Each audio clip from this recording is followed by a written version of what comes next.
I pushed through the front door of my parents' modest two-story home just after 8 p.m., my hospital scrubs clinging to me from a 12-hour shift in the ER.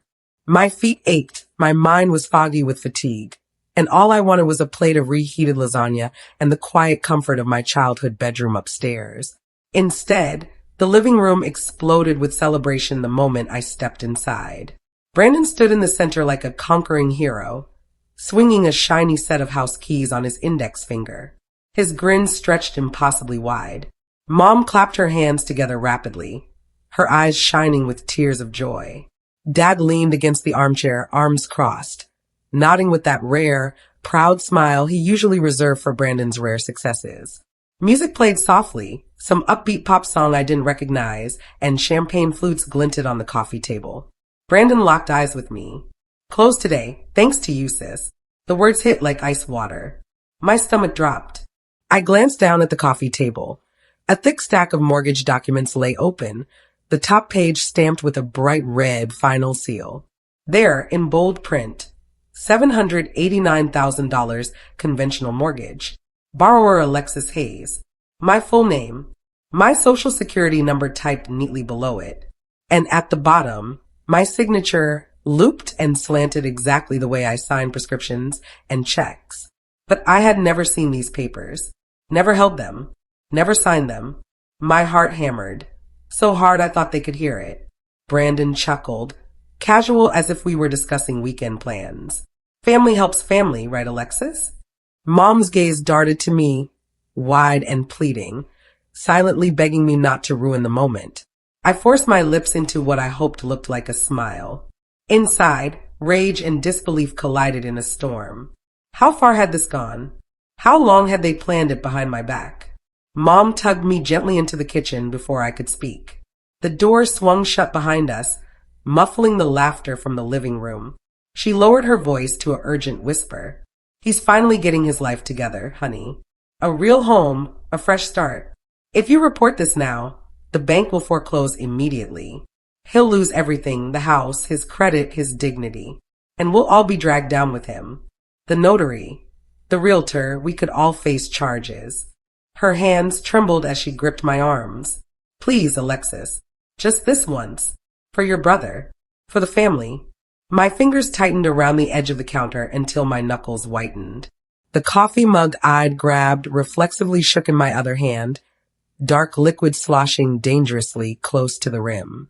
I wanted to scream, to hurl the mug across the room, to demand answers. But something colder settled in my chest, a sharp, calculating calm. I wouldn't give them the explosion they expected. Not yet. I nodded once, a small, tight movement. "Okay," I whispered.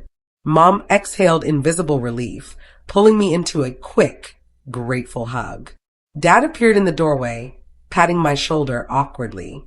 "We're proud of you for understanding, kiddo. This is what family does." From the living room, Brandon's voice rang out, toasting with champagne.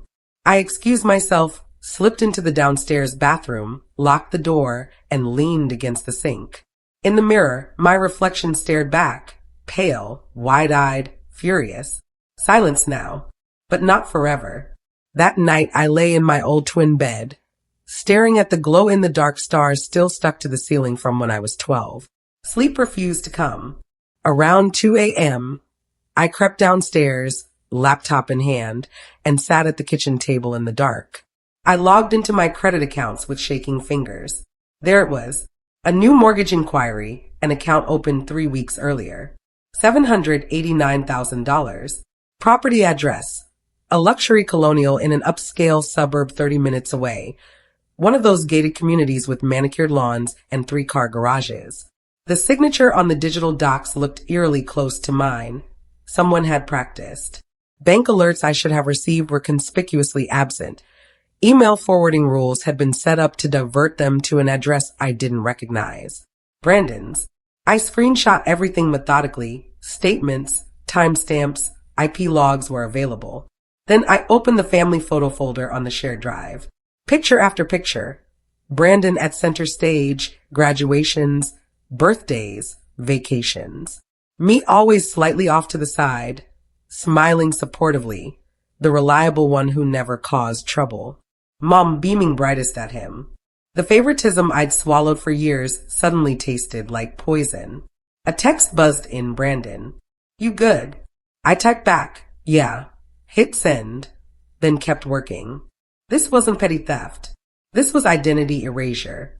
And someone, maybe multiple someones, had helped him pull it off. Sunday dinner arrived like clockwork. Mom roasted a beef tenderloin, the house filling with rosemary and garlic.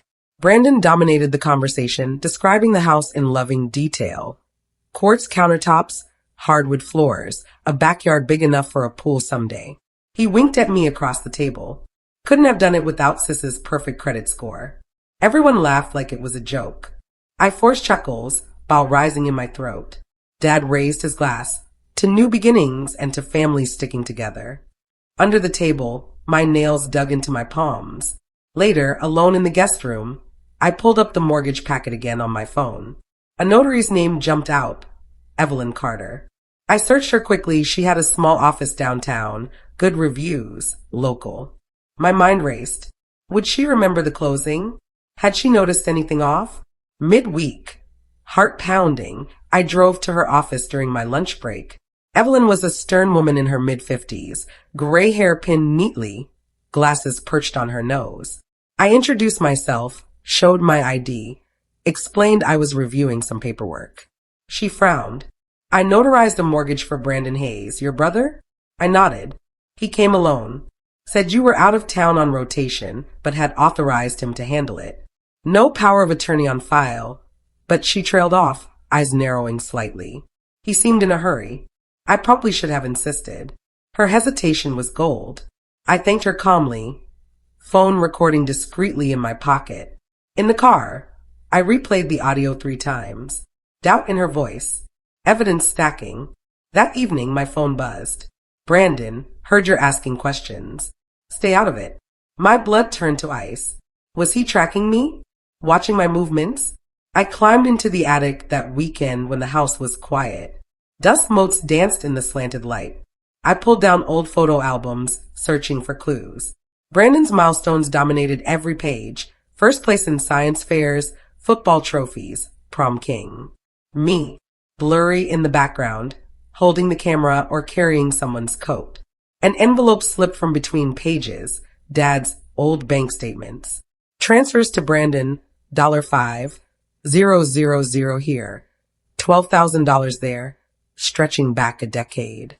No explanations in the memos, just gift or help. Thousands funneled to the golden child, while I paid my own way through nursing school with scholarships and loans.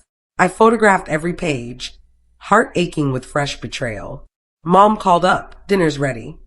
I tucked the phone away, descended with a practiced smile. At the table, Brandon announced a family trip to celebrate the new house. Cheers erupted. I nodded along, but inside, steel hardened. Those transfers, were they loans he never repaid? Gifts disguised as help? Why had they hidden it all from me? I took the next step carefully. Anonymous calls to the 3 major credit bureaus. I placed freezes on all my accounts. No new credit could be opened without extra verification. The operator on one line warned gravely, "This looks like active identity theft. You really should file a police report." I thanked her and hung up. Not yet. Timing mattered. Digging deeper, I discovered browser history on Mom's shared desktop. Searches for how to forge signature, mortgage without cosigner. Passwords? The same week one we'd all used on family vacation bookings years ago. Hayes Family 2020. Simple. Sloppy. Devastating. At our weekly family movie night, Brandon sprawled on the couch, smug. "You look tense, Alexis. Rough shift." His eyes probed. I shrugged, just work, but under the blanket I texted Sophia, my old college roommate turned attorney. Hypothetical identity theft question. "Need advice ASAP." She replied within minutes, "Gather every shred of proof. Don't confront yet." We met at a quiet cafe across town. I spread documents, screenshots, the notary recording across the table. Sophia listened, face serious. "This is textbook felony identity theft and bank fraud. You can sue civilly for damages, emotional distress, even force the house into sale or lien." Criminal charges could land him and anyone who helped in prison. My pulse thundered. But family, she met my eyes. They enabled a crime. Family doesn't get a free pass for felonies. Back home, Mom cornered me in the hallway. Brandon mentioned you visited the notary. What's going on? Her voice cracked slightly. Just checking my credit, I lied smoothly. Her face drained of color. I began recording more deliberately, subtle voice memos during gatherings. At the 4th of July barbecue, I steered conversation toward the house. Brandon boasted loudly.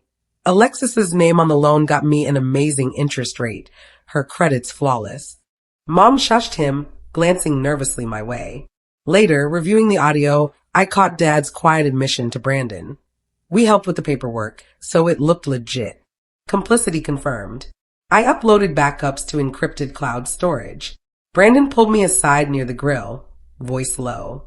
Stop digging, Alexis, or you'll regret it. I smiled serenely. What digging?